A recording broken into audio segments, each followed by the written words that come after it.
25 जुलाई 1665 Trinity, Cambridge, England. John Morley नाम के एक छोटे से 5 साल के बच्चे की डेड बॉडी उसी के घर पे मिलती है। और जब टाउन ऑफिशियल्स उसकी डेड बॉडी को एग्जामिन करते हैं तो पता चलता है कि उसी डेडली पेंडेमिक द ब्यूबनिक प्लेग की शुरुआत हो गई है, जिसे the great plague of London भी कहा जाता है। ये सेंट्रल एशिया में पैदा हुआ था, तकरीबन मिड 1300 के आसपास, जो कि यूरोप आने के बाद कई लोगों की जानें ले चुका था। 1665 जिस समय सर आइजैक न्यूटन, जो कि सर नहीं थे तब तक, वो कैम्ब्रिज यूनिवर्सिटी में अपनी 20s के अंदर अपनी स्टडी कंटिन्यू कर रहे थे फिजिक्स और मैथमेटिक्स को लेके। इस प्लेग की वजह से कई सारे लोगों की मौत हफ्तों के हफ्तों हो रही थी। हजारों के हजारों लोग हफ्तों के हफ्तों मर रहे थे, जिसकी वजह से सारे स्टूडेंट्स को अपने घर जाके अपनी स्टडी परस्यू करने का ऑर्डर दे दिया गया था। तो न्यूटन भी वहाँ से चल निकले अपने घर की ओर, यानी कि अपने टाउन की ओर, जो कि कैम्ब्रिज से तकरीबन नॉर्थ वेस्ट में 60 माइल्स दूर था, जिसको वुलस्ट्रोक भी कहा जाता है। अपने घर जाने के बाद उन्होंने पाया कि वो और शांति के साथ अपने काम में लग सकते हैं, और इस दौरान उन्होंने वो बड़े बड़े आइडियाज़ के बारे में सोचा जो आगे चल के मॉडर्न साइंस की नींव रखने वाले थे। जिसमें से एक आइडिया था the idea of modern calculus, दूसरा था द ग्रेविटेशनल फोर्स, और तीसरा था द फाउंडेशन ऑफ ऑप्टिक्स, यानी कि ऑप्टिक्स के कुछ फाउंडेशन लॉज थे। अब न्यूटन का जो जन्म था वो 1642 में हुआ था, लेकिन कैलेंडर के हिसाब से 1643 जनवरी भी माना जाता है, लेकिन उनके हिसाब से 1642 में हुआ था। और इसी साल the great scientist Galileo Galilei की भी डेथ हुई थी। अब जाने से पहले गैलीलियो गैलीली ने एक मॉडल तैयार किया था सोलर सिस्टम का, जो कि कुछ ऐसा था कि जो अर्थ है वो बाकी प्लैनेट्स की तरह सन के आसपास चक्कर लगाती है। ठीक है, इस तरीके का मॉडल वो देखे गए थे। लेकिन सवाल ये था उनके मॉडल के बाद कि कैसे आपने अपनी ऑब्जर्वेशन से ये तो बता दिया कि चक्कर लगा रहे हैं, लेकिन ऐसी कौन सी चीज़ है जो प्लैनेट्स को और बाकी सारे ऑब्जेक्ट्स को इसमें होल्ड करके रखती है। अब इस चीज़ को लेके कई सारे फिलोसोफर्स ने अपनी अपनी थियोरीज और फिलोसॉफीज दी थी, लेकिन उस वक्त की सबसे पॉपुलर जो फिलोसॉफी थी वो फ्रेंच फिलोसोफर रेने डेकार्ट्स ने दी थी। उन्होंने कहा था कि जो पूरा सोलर सिस्टम है या फिर जो पूरी का पूरा यूनिवर्स है वो किसी बड़ी जाइंट क्लॉक मशीन की तरह काम करता है, जहाँ पर हर चीज़ का अपना अपना एक सिस्टम तय है, हर चीज़ अपने अपने हिसाब से हेल्ड की हुई है। और ये जो ऑर्बिट में जितने भी प्लैनेट्स घूम रहे हैं वो एक्चुअली उस बड़ी सी मशीन के पार्ट्स के इंटरेक्शन की वजह से हो रहा है, ऐसा रेने डेकार्ट्स की फिलॉसफी कहती थी। लेकिन न्यूटन का मानना ये था कि सिर्फ वो थियरीज जो कि लेबोरेटरी में परफॉर्म की जा सकती हैं, टेस्ट की जा सकती हैं, ही एक्सेप्टेड हैं। उसके अलावा कोई भी थियरी साइंस इस तरीके से एक्सेप्ट नहीं कर सकता। मतलब इन फिलॉसफीज में कुछ बातें सही हो सकती हैं लेकिन सब नहीं, जो कि एक तरीके से सही भी है। अब इस चीज़ के बारे में न्यूटन अपने घर में घंटों पढ़ा करते थे, जितनी भी थियरीज, जितनी भी फिलोसफीज दी गई हैं और क्यों दी गई हैं कारण के साथ। लेकिन उन्हें कोई ठोस कारण मिल नहीं पा रहा था कि ऑर्बिट्स में जो प्लैनेट हैं ये क्यों ठहरे हुए हैं, मतलब क्यों ये हेल्ड किए हुए हैं। अब इसी दौरान एक बहुत फेमस किस्सा जिसको द एप्पल ट्री वाला किस्सा भी कहा जाता है वो हुआ। अब उनके हिसाब से तो कहानी यही थी, उन्होंने तो यही बताया था कि एक दिन वो पढ़ते पढ़ते अपने घर के थोड़ा सा दूर चले गए, जहाँ पर एक एक पेड़ है, एक एप्पल का पेड़ है। ज़्यादा दूर नहीं था, मतलब सामने से आप देख सकते हो खिड़की से, वो आज भी वहाँ पर है। उसके नीचे जा कर के बैठ गए और वहाँ से एक एप्पल गिरा। अब एप्पल गिरा तो सबसे पहला जो सवाल उनके दिमाग में आया होगा वो ये आया होगा कि इस एप्पल को अब तक किस चीज़ ने ऊपर की तरफ होल्ड करके रखा था और किस चीज़ की वजह से ये नीचे गिर गया। दो चीज़ें, ये दो सवाल थे उनके दिमाग में। अब इन सवालों का जवाब अगर निकालना था तो वहाँ के बहुत बेसिक मैकेनिक्स में जाने की ज़रूरत थी। तो उन्होंने एक चीज़ सोची कि जब ये एप्पल ऊपर था तो उसकी एक पोजीशन थी और नीचे था तो उसकी पोजीशन दूसरी, यानी कि इनिशियल पोजीशन और फाइनल पोजीशन दो चीज़ें हैं। ठीक है, और जब ये नीचे गिरता है तो ये एक डिस्टेंस कवर करता है, तो ये भी हमें पता चल जाता है। और डिस्टेंस कवर करता है तो वो किसी ना किसी टाइम के अंदर करता होगा, यानी कि किसी न किसी पर्टिकुलर टाइम पीरियड में इसने अपनी पोजीशन को चेंज किया है। तो जितने भी पुरानी मैथमेटिक्स थी उसके हिसाब से उसकी वेलोसिटी निकालना बहुत आसान था। वेलोसिटी कैसे निकालते कि अगर मान लीजिए कि ऊपर से नीचे 10 मीटर भी गिरा है, जो कि 3 सेकंड के अंदर गिरा है, तो इसका मतलब इसकी जो वेलोसिटी हो जाएगी वो 3.3333 मीटर्स पर सेकंड हो जाएगी। लेकिन न्यूटन जो थे वो इस आइडिया से थोड़े से अनसेटिस्फाई थे, क्योंकि जिस वेलोसिटी की बात की जा रही है वो वेलोसिटी एवरेज वेलोसिटी है, जहाँ पर एक इनिशियल पोजीशन और एक फाइनल पोजीशन है, कवर्ड डिस्टेंस है और टाइम टेकन है। उससे आप एवरेजली तो बता सकते हो कि इसने यहाँ से यहाँ तक इतनी वेलोसिटी की है, इस वेलोसिटी के साथ ये गया है। लेकिन जब एप्पल हवा में है उस समय की स्टेट के बारे में ये सारी चीज़ें आपको कुछ भी नहीं बताती हैं, which was the actual failure. और उन्होंने एक चीज़ सोची कि मैं कैसे पता लगा सकता हूँ कि मान लीजिए कि बीच में या फिर कहीं और किसी एक पर्टिकुलर पोजीशन पे इस एप्पल के साथ इस वक्त क्या हो रहा है, क्या इसकी वेलोसिटी इस समय क्या है, ये कैसे मैं पता लगा सकता हूँ। और यहाँ पर एक ब्रिलियंट आइडिया की शुरुआत हुई। उन्होंने क्या किया, उन्होंने किसी पर्टिकुलर पोजीशन को चुना और टाइम को तोड़ते चले गए। जैसे 10 मीटर की मैंने अभी बात की थी, अगर 10 मीटर है 3 सेकंड के अंदर, फिर अगर मैं टाइम को तोड़ना शुरू कर दूँ, 3 सेकंड को मैं 2.7 सेकंड कर दूँ या फिर 2.5 सेकंड कर दूँ, 2.4, 2.3, 2.2, 2.1, इस तरीके से मैं सेकंड्स को तोड़ता चला जाऊँ। और वही न्यूटन ने किया कि मैं टाइम को इतने छोटे छोटे हिस्सों में तोड़ दूंगा कि हर पर्टिकुलर टाइम के साथ मुझे वेलोसिटी की वैल्यू मिलेगी। And that was actually A surprise कि हर पॉइंट पर वेलोसिटी की वैल्यू अलग थी। और सबसे बड़ी बात, वहाँ पर एक्सेलरेशन हो रहा था, यानी कि वेलोसिटी लगातार बढ़ रही थी। यानी कि इस बॉडी की वेलोसिटी में एक एक्सेलरेशन आ रहा है, एक्सेलरेशन आ रहा है। इस चीज़ को पकड़ के चलना है। एक्सेलरेशन कब आता है? जब बॉडी पे फोर्स लगता है, विच मीन्स यहाँ कोई फोर्स है जो इस बॉडी को एक्सेलरेट कर रहा है। और जहाँ पर ये जो एक्सेलरेशन है ये फोर्स के डायरेक्टली प्रोपोर्शनल होगा, यानी कि जितना ज़्यादा फोर्स होगा उतना ही ज़्यादा इसका एक्सेलरेशन होगा। इसको जांचने के लिए उन्होंने क्या किया कि एक और ट्री चुना जो कि बहुत बड़ा ट्री है। मान लो कि न्यूटन के पेड़ से 2 गुना 3 गुना ज़्यादा बड़ा है, और अगर मैं ऊपर से टॉप ऑफ द ट्री से अगर एप्पल को या फिर किसी भी चीज़ को नीचे गिराता हूँ, तो उस वक्त जो ये एप्पल नीचे आएगा तो उसका जो एक्सेलरेशन देखने को हमें मिलेगा वो बहुत ज़्यादा देखने को मिलेगा पर सेकंड के साथ साथ। इस चीज़ को उन्होंने समझा, विच मीन्स यहाँ पर न्यूटन सेकंड लॉ की भी एक थोड़ा बेस आपको मिल गया होगा कि acceleration is directly proportional to force, जहाँ पर acceleration multiply by mass of the body is equals to the force applied on the body. और मास को अगर आप इधर भेज दोगे तो acceleration is equals to force upon में मास, यानी कि एक पर्टिकुलर मास पे, यानी कि एप्पल पे लगने वाला जो फोर्स था वो उसके अंदर एक एक्सेलरेशन क्रिएट कर रहा था। इस फोर्स को उन्होंने अपने ही मन में नाम दिया ग्रेविटी। उन्होंने ये चीज़ मानी कि ये जो ग्रेविटी है, जिस ग्रेविटी के फोर्स की वजह से ये एप्पल नीचे आया है, उसी फोर्स की वजह से जो मून है वो आसपास घूमता है आपके अर्थ के।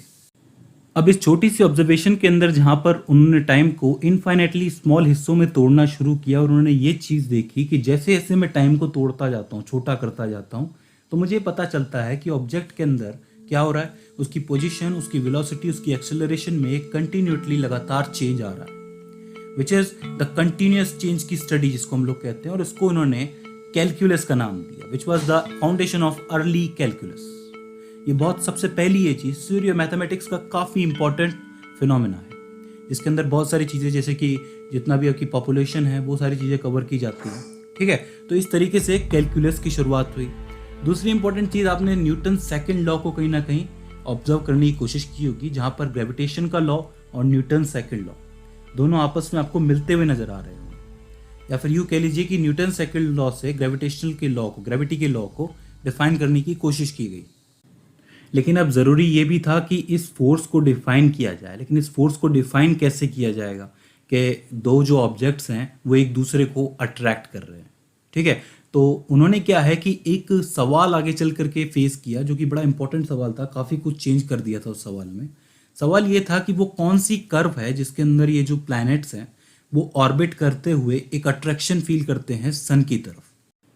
और इस क्वेश्चन ने वाकई बहुत कुछ बदल के रख दिया कि ये जो आपके ऑर्बिट्स हैं वो एक्चुअली एलिप्स में घूमते हैं, यानी कि एक एलिप्टिकल पाथ होता है, ठीक है, उस पाथ के अंदर ये घूमते हैं। और क्यों घूमते हैं उसका जवाब जो है वो है इनवर्स स्क्वायर का लॉ।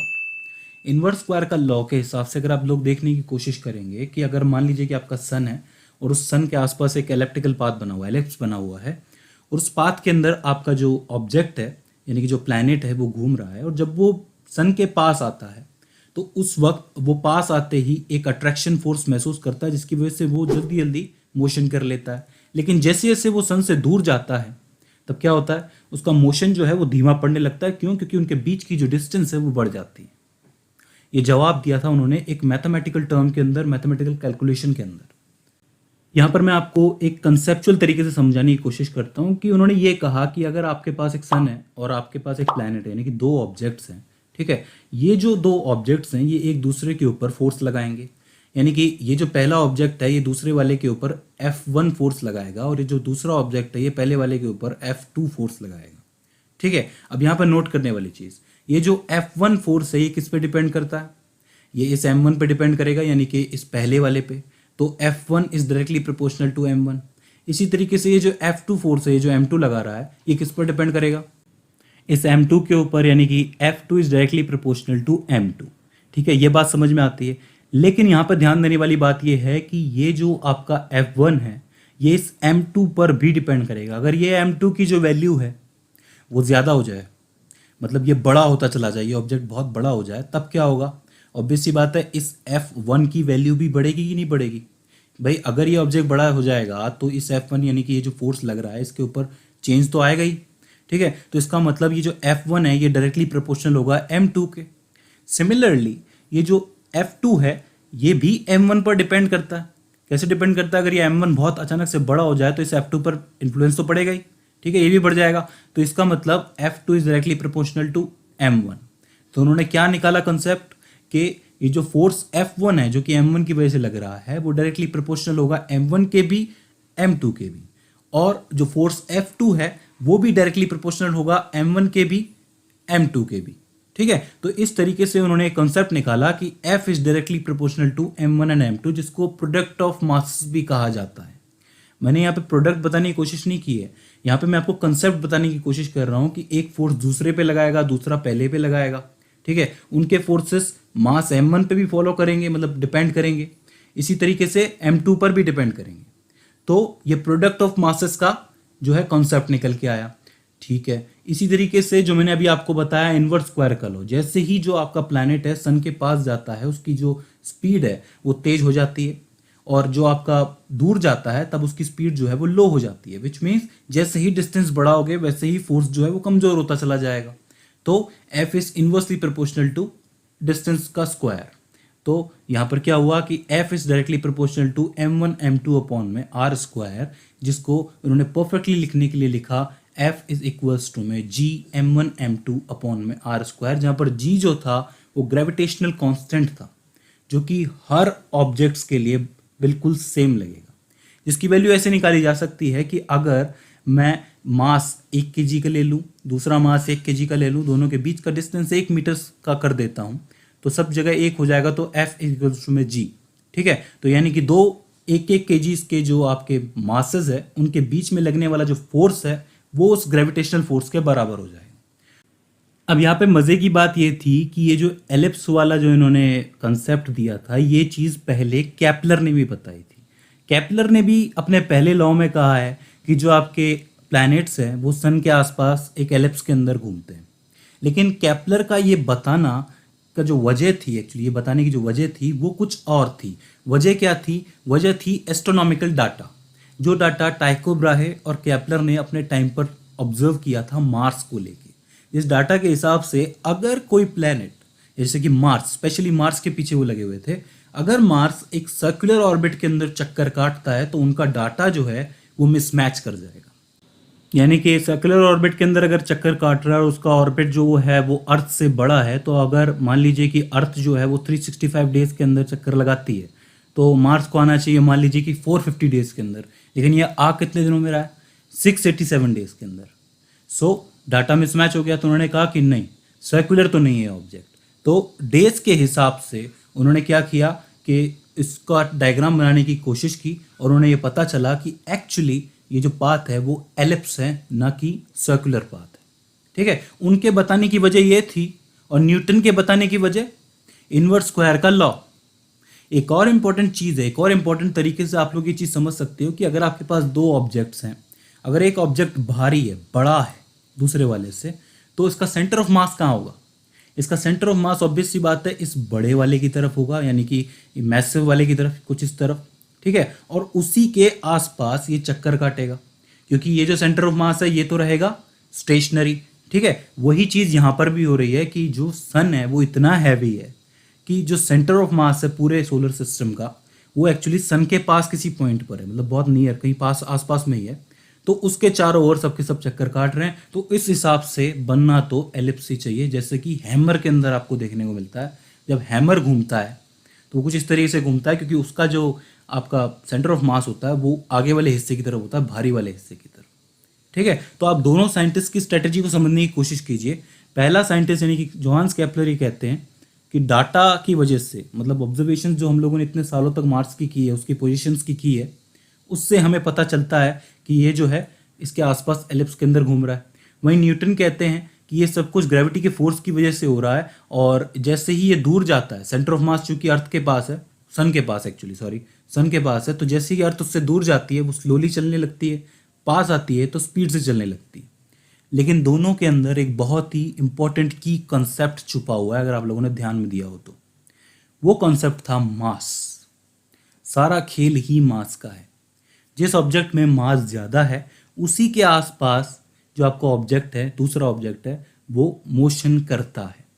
तो ग्रेविटेशनल फोर्स जो था वो डिपेंड करता था सारा का सारा मास के ऊपर। लेकिन अब इस चीज़ को प्रूफ करके दिखाना था न्यूटन को, क्योंकि गैलीलियो भी जाते जाते यही मान के गए थे कि जो आपके नॉर्मल ऑब्जेक्ट्स की जो मोशन होती है और सेलेस्टिकल ऑब्जेक्ट का जो मोशन होता है वो एक नहीं हो सकता, वो अलग अलग है। तो इस चीज़ को साबित करने के लिए न्यूटन ने सोचा कि मुझे कुछ ऐसे बेसिक लॉस लाने पड़ेंगे जो कि मेरे ग्रेविटेशनल के लॉ को प्रूफ कर सके। और वहाँ से शुरुआत हुई न्यूटन्स लॉ ऑफ मोशन की। ये सारी की सारी चीज़ें कहीं ना कहीं उन्होंने इस प्लैग के दौरान ही सोची। अब मैं आपको बताता हूँ कि न्यूटन के लॉ थे क्या। पहला लॉ आप सबको पता है कि कोई भी ऑब्जेक्ट अगर मोशन में है तो वो मोशन में ही रहेगा, या तो फिर वो रेस्ट में है तो रेस्ट में ही रहेगा, जब तक कि उसके ऊपर कोई भी एक्सटर्नल फोर्स ना लगा दिया जाए। दूसरा, क्योंकि मैंने अभी बताया था कि किसी भी ऑब्जेक्ट के ऊपर अगर एक्सेलरेशन क्रिएट हो रहा है, यानी कि उसके ऊपर फोर्स लग रहा है, तो उसका एक्सेलरेशन डायरेक्टली प्रोपोर्शनल होगा फोर्स के। जहाँ पर मास ऑफ द बॉडी को मल्टीप्लाई करेंगे एक्सेलरेशन से इज इक्वल्स टू में फोर्स, जहाँ पे मास को भेज देंगे नीचे, यानी कि एक पर्टिकुलर मास पे लगने वाला जो फोर्स है वो उसके अंदर एक्सेलरेशन क्रिएट करता है। That was the second law. और थर्ड लॉ क्या था कि every action has an equal but opposite reaction. और उन्होंने इन तीनों लॉस को मिला करके एक बहुत अच्छी इमेजिनेशन लोगों के सामने रखी। उन्होंने ये कहा कि अगर आपकी धरती के ऊपर एक बड़ी सी कैनन पड़ी हो, यानी कि तोप हो, उस तोप से जब आप लोग गोले छोड़ोगे तो फर्स्ट लॉ के हिसाब से जब तक उसके ऊपर कोई फोर्स नहीं लगेगा वो तो सीधा के सीधा निकल जाएगा। पहला तो यही कहता है। दूसरे के हिसाब से क्या होगा कि अगर इसके ऊपर कोई एक्सटर्नल फोर्स लगता है तो इसमें एक्सेलरेशन क्रिएट होता है, जो कि इन्वायरमेंट की वजह से लगता है। जैसे ही आप लोग तेज वेलोसिटी के साथ इसको छोड़ोगे तो ये नीचे गिर जाएगा, प्रोजेक्टाइल बनाते हुए आगे जाएगा। लेकिन अगर आप लोग एक परफेक्ट वेलोसिटी के साथ इसको फायर करोगे तो क्या होगा, ये जो आपका गोला है, इसमें से निकलने वाला जो गोला है वो ऑर्बिट को ज्वाइन करेगा, बिल्कुल वैसे ही जैसे मून करता है। और आज जब हम लोग सैटेलाइट छोड़ते हैं वो करते हैं, यानी कि उसको ऑर्बिट ज्वाइन कराया जाता है और उसको इतनी पावर से छोड़ा जाए कि वो एटमॉस्फेयर के जो फोर्स उस पर लग रहे हैं, एटमॉस्फेरिक प्रेशर जो उसके ऊपर लग रहा है वो उससे बाहर निकल जाए, ठीक है। तो इस तरीके से फर्स्ट लॉ और सेकंड लॉ की मदद से उन्होंने अपने ग्रेविटेशनल के लॉ को बताया, समझाया। उन्होंने ये भी कहा कि जो फोर्स मेरा एप्पल पे लग रहा था वही मून पे लगेगा, वही जुपिटर पे भी लगेगा, वही सैटर्न पे भी लगेगा, और वही मिल्की वे पे भी लगेगा, और वही बाकी पूरे यूनिवर्स में भी लगेगा। दैट्स व्हाई उन्होंने इस लॉ को the universal law of gravitation के नाम से पहचाना। और इस तरीके से ये प्लैग के 18 महीने सर आइजैक न्यूटन के लिए एनिस मिराबिलिस, यानी कि ये रिमार्केबल और ऑस्पिशियस ईयर बन गए। ये अपनी बुक के अंदर उन्होंने कहा था कि ये समय शायद मेरी ज़िंदगी के लिए फोकस करने के लिए बहुत इम्पोर्टेंट